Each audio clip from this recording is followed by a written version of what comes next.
Maxine Waters, Congresswoman out of California, tries to defend her stance on socialism and then gets called out by the Republican Party.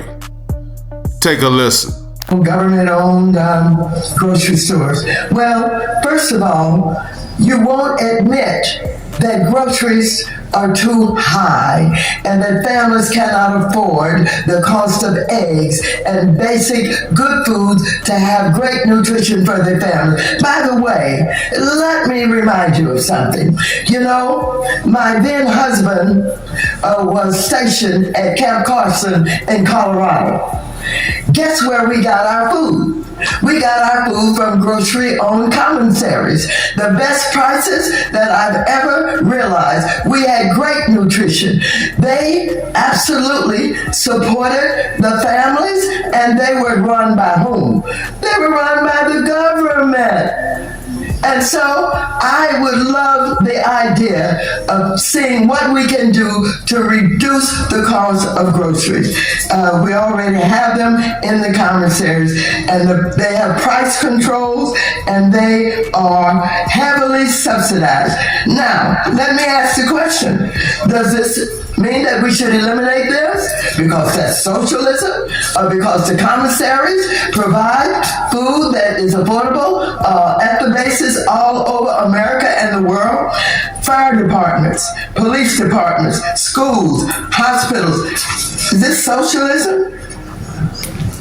I raise the question, and instead of you taking this time to try and talk about we were the cause of the shutdown when you know you were, don't deflect it. Come on, let's talk about socialism. Let's talk about the commissaries. Let's talk about your Social Security. Let's talk about the PPP program that some of you got money from your government to put into your businesses. Let's talk about socialism and what you are really trying to deflect from what is wrong with this administration and what is wrong with the economic policies of this administration. Come on, let's talk about it. After Maxine Waters gave her ridiculous stance on socialism, Republican Mark Alford from Missouri responds. Take a listen. Thank you, Mr. Speaker. Thank you, Mr. Chair. My blood pressure is up right now. I cannot believe just what I heard on the House floor. The ranking member of this distinguished committee denouncing Trump, but will not denounce socialism on the House floor of the U.S. House of Representatives. History is clear. Socialism kills people. It leads to deaths of tens of millions, crushes religious liberty, and destroys free markets. Our founders built this nation on a revolutionary idea that individual liberty and not government control is a source of human achievement. They understood that when the government owns the economy, they soon seek to own the people. I hope people who are watching right now on C-SPAN or on the news get what's going on in this body today. This side is against socialism. That side is for socialism. I am disgusted with what's going on in this body. And I hope the American people see through the charade, the gaslighting, and the lies that are being told. And with that, I yield back. It gets worse. Then the representative from South Florida, Maria Alvarera Salazar, calls her out. Take a listen. I think that, Mr. Speaker, I want to again call on my friend from South Florida. But before I do that, Mr. Speaker, the House is not in order.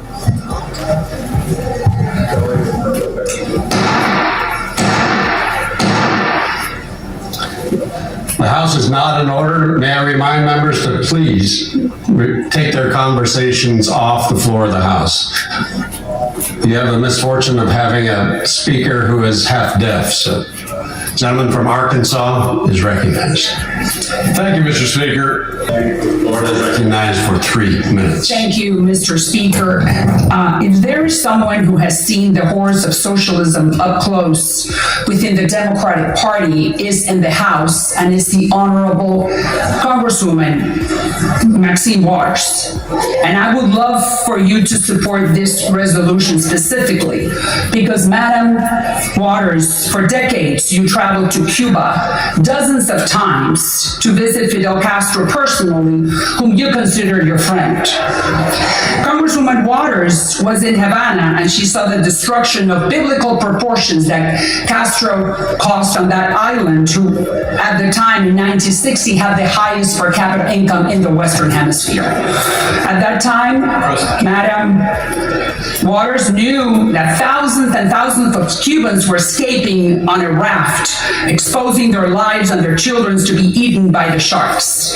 She knew that Afro-Cubans were being beaten on the streets of Havana, discriminated against by Fidel Castro, Mr. Speaker.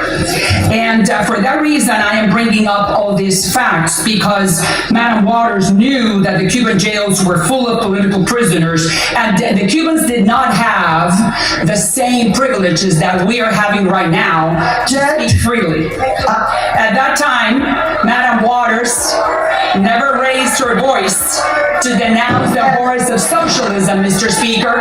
For that reason, I am asking Madam Waters. For what purpose the lady from California seeks recognition? I move to take her words down. Order. The House will be in order. The lady from California, for what purpose do you rise? I rise to take down her words. Personal attack. Lady from Florida, please be seated. I'd ask the clerk to please report the words. The lady from Florida is recognized. All right, so I'm asking for unanimous consent to withdraw the violations of the rules and continue with my speech, which is that if there are many people on this floor that have seen. Without objection, the words are withdrawn. Objection is heard. Objection is heard.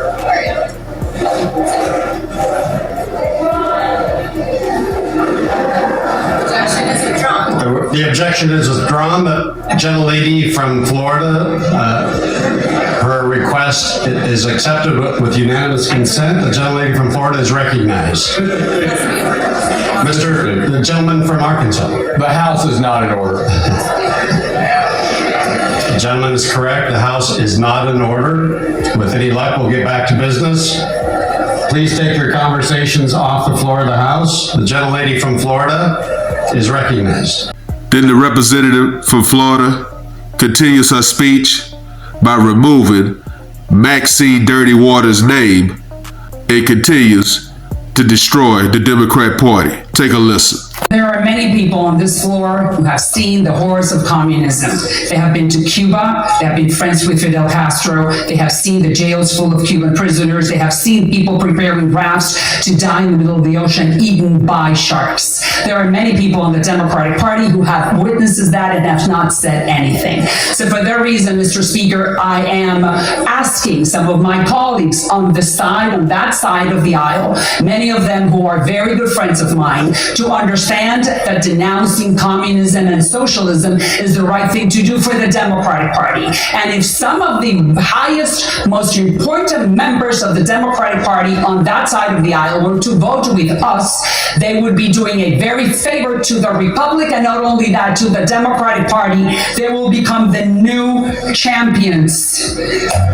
And the Democratic Party will be now the champion for freedom in the Western Hemisphere. I yield back.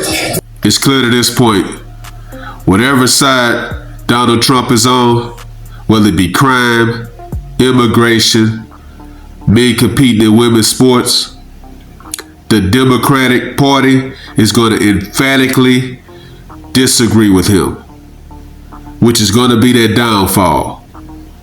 Let me know what you guys think. Drop a comment. Like, comment, subscribe.